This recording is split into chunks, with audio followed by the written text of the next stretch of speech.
Bismillahirrahmanirrahim. Assalamualaikum warahmatullahi wabarakatuh. Segala puji bagi Allah, alhamdulillahirabbil alamin, zat yang menanamkan cahaya ilmu di hati para pencarinya dan menumbuhkan benih-benih keikhlasan di ladang jiwa mereka yang sabar dalam perjuangan. Sholawat serta salam semoga tercurah kepada baginda Nabi Muhammad Sallallahu Alaihi Wasallam, teladan para penempuh jalan tirakat yang mengajarkan bahwa kesunyian malam kadang lebih bermanfaat daripada hingar-bingar siang. Jadi teman-teman, di sini kita akan sharing-sharing sedikit, yaitu mengenai dengan tirakat. Jika menelisik dari sejarah ya, di pesantren tradisional, pesantren yang klasik, yaitu tirakat merupakan, bisa diistilahkan sebagai nafas kehidupan. Ia bukan hanya laku fisik, tapi juga jalan batin, karena di situ seperti kegiatan menahan lapar dengan berpuasa, menahan kantuk dan menundukkan hawa nafsu sebagai syarat agar ilmu menjadi berkah. Santri yang bertirakat adalah santri yang sedang menempa dirinya menjadi baja, diam tapi kuat menahan gempuran zaman. Namun kini zaman itu bergerak cepat, semuanya juga mengalami pergeseran. Pesantren pun ikut juga bertransformasi. Modernisasi yang kita rasakan sekarang itu juga tidak bisa dihindari. Yang menyebabkan seperti gaya hidup berubah, pendekatan dari segala aspek baik pendidikan dan segala macam juga itu berubah, dan tanpa kita sadari aksi seperti tirakat yang terjadi dulu di pesantren klasik juga itu mengalami pergeseran. Seperti apa begitu? Nah, kita telisik lagi dahulu di pesantren itu tirakat adalah laku diam yang sakral. Anak-anak muda yang menyantri di suatu pondok pesantren itu melatih dirinya, menempa dirinya untuk lapar, untuk tahan melek itu, dan bersimpuh di malam-malam yang sunyi untuk mencari jawaban. Begitu. Bukan untuk pamer spiritualitas, namun mereka itu untuk melakukan tirakat itu untuk menyentuh sesuatu yang lebih dalam lagi, sesuatu yang tidak bisa dibeli dengan kuota, bahkan dengan Google yang sekarang itu sudah, dengan kita searching Google bisa mendapatkan segalanya, bisa menemukan apa saja begitu.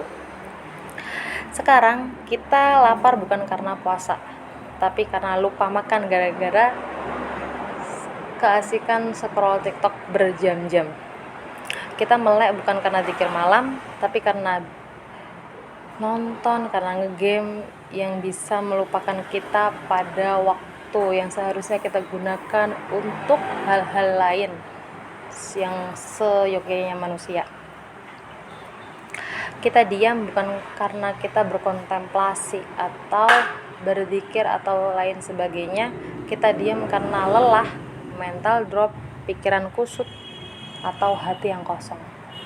Itu sudah banyak ya, karena realitanya anak zaman sekarang, manusia zaman sekarang itu lebih cenderung banyak terkena mental health begitu.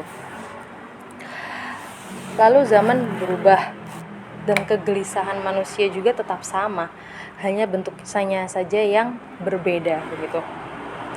Pertanyaannya, masih relevankah tirakat yang dahulu dilakukan pada zaman untuk dilakukan pada zaman sekarang? Dan relevankah tirakat yang dulu ditempa oleh orang-orang tua kita sekarang kita laksanakan begitu? Di titik ini laku tirakat rasanya bisa menjadi jawaban-jawaban, karena kita hidup di tengah riuh ragam bunyi dari notifikasi, bunyi dari hiruk-pikuk dunia yang sangat beragam ini. Nah, tirakat ini bisa menjadi salah satu solusi yang bukan sekedar ritual kuno, bukan dijudge sebagai ritual kuno, tapi sebagai protes sunyi dari anak-anak muda yang mulai sadar.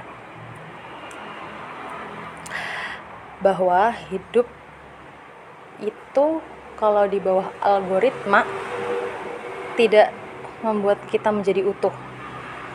Jadi di sini puasa mengalami pergeseran dari zaman dulu yang puasa itu ya sekedar menahan lapar, tapi sekarang bisa puasa validasi, puasa eksistensi, atau puasa dopamin dari like dan notifikasi.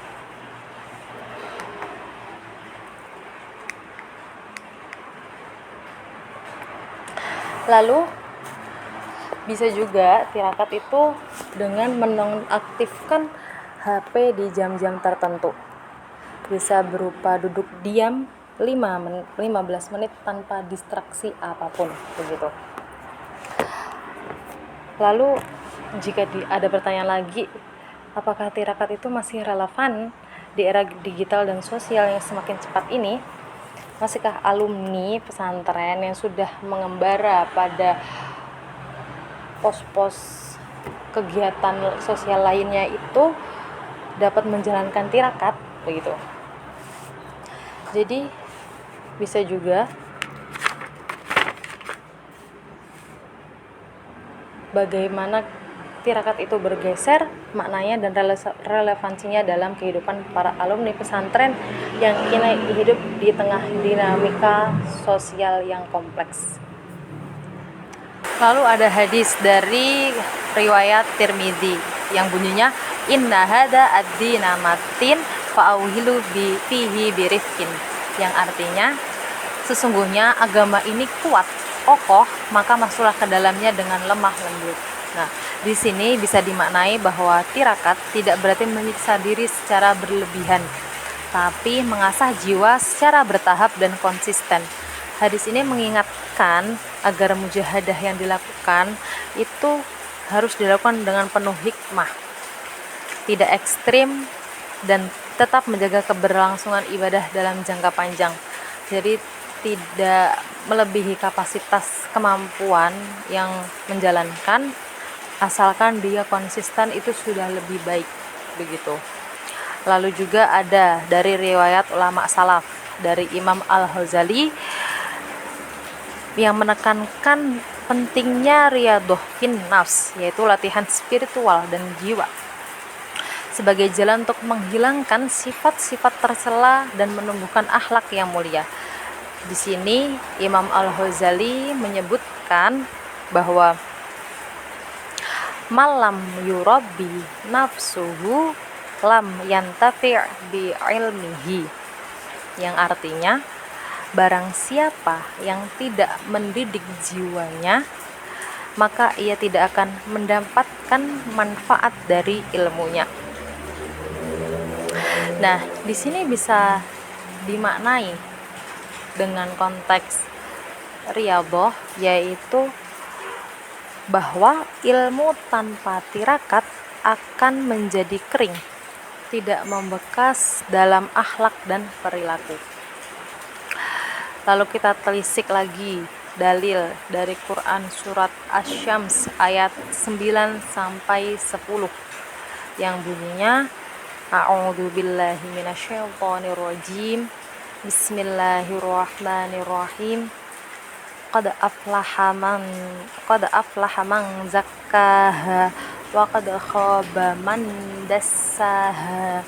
Nah, di sini yang artinya sungguh beruntung orang yang menyucikan jiwanya, dan sungguh merugi orang yang mengotorinya. Nah, di sini kita tarik makna dalam konteks tirakat, yaitu menjadi bagian dari tazkiyatun nafs. Apa sih tazkiyatun nafs? Yaitu pembersihan jiwa, pembersihan diri, baik dalam bentuk fisik, yaitu bisa seperti puasa atau wirid, dan dalam bentuk sosial sebagai melaksanakan kejujuran, jika mendapat tanggung jawab itu amanah, dan jika ditempa apapun dalam realitas sosial, kita bisa menempatkan sabar pada sebaik-baiknya perilaku. Lalu bergeser pada zaman modern sekarang, jadi tirakat juga mengalami pergeseran dimana dalam pesantren, dunia pesantren modern pun ilmu agama itu berdampingan dengan ilmu teknologi. Bahkan makna tirakat pun juga mengalami pergeseran akibat ini, tidak dapat dipungkiri lagi. Lalu apakah tirakat ditinggalkan? Ya tentu tidak. Jadi makna tirakat tetap kita laksanakan, tapi kita tetap menemukan esensi dari tirakat, tapi tidak meninggalkan tirakat. Kita tidak meninggalkan esensi dari tirakat, tapi kita tidak sepenuhnya melakukan tirakat seperti gaya klasik dahulu. Jadi format dalam pelaksanaan tirakat itu juga bisa dalam segi tidak menahan lapar saja begitu, tapi bisa juga menahan diri dari godaan zaman, yaitu scrolling medsos yang berlebih-lebihan sampai lupa waktu, bergosip dan hidup yang konsumtif.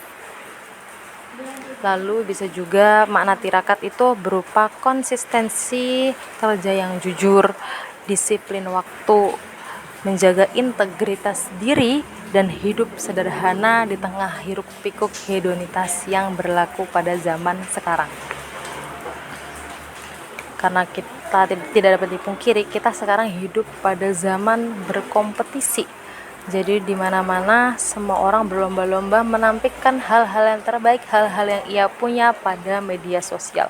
Jadi gimana kita juga memfilter apa yang kita scroll, memfilter diri kita supaya tidak semua yang kita lihat dalam media sosial itu kita ikuti juga. Itu termasuk bagian dari tirakat era sekarang. Bisa dikatakan tirakat era digital, begitu.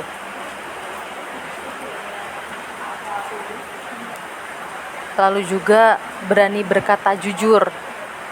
Di era sekarang yang jujur itu emang sesuai dengan jargon yang berlaku. Jujur itu mahal. Emang kalau di sekarang kita lihat dengan realita dunia kita, begitu sulit orang-orang jujur ditemukan. Dengan kata lain, tirakat itu juga mengalami transformasi makna dari bentuk-bentuk fisik menuju etos kerja dan moralitas sosial. Lalu bagaimana dengan alumni-alumni pesantren yang dia sekarang sudah masuk pada pos-pos kegiatan sosial, kegiatan-kegiatan lainnya yang tidak melulu soal di pesantren, itu melakukan tirakat, bisa juga melakukan tirakat tapi mengalami pergeseran gaya aplikasinya gitu. Jadi bisa juga dengan membawa ruh tirakat dalam aktivitas sehari-hari. Dalam tirakat di suatu profesi seperti guru, itu juga bisa melakukan tirakat dengan menolak suap padahal dia sedang kesulitan uang. Itu termasuk bentuk tirakat bagi profesi untuk alumni yang sudah berada pada kegiatan lain di luar dari pesantren. Lalu tirakat dalam aktivisme sosial, yaitu menyuarakan keadilan untuk kaum lemah meski dibenci elit. Itu juga merupakan bentuk tirakat gitu. Lalu menolak ikut arus kapitalisme yang merusak lingkungan dan tetap hidup dengan kesederhanaan. Itu juga termasuk bagian dari tirakat era sekarang. Lalu ada juga yang tadi saya sebutkan, tirakat digital. Nah, tirakat digital tidak memberi, salah satunya contoh yaitu tidak membagikan berita-berita hoax yang belum tentu kebenarannya. Itu juga merupakan tirakat. Menjaga jempol dari komentar-komentar yang menyakiti hati yang kita tidak tahu kan. Itu nanti akan berdampak seperti apa kepada si yang memposting. Lalu sebagai penutup, tirakat merupakan ruh, bukan ritual semata. Jadi tirakat itu bukan merupakan praktik fisik semata, namun ruh perjuangan batin yang bisa mengambil berbagai bentuk kegiatan sesuai konteks zaman. Jadi tirakat juga bisa mengalami pergeseran, namun esensinya tetap bisa kita aplikasikan untuk era sekarang. Oke, cukup sekian dari saya, kurang lebihnya saya mohon maaf. Wa'afu minkum. Wassalamualaikum warahmatullahi wabarakatuh.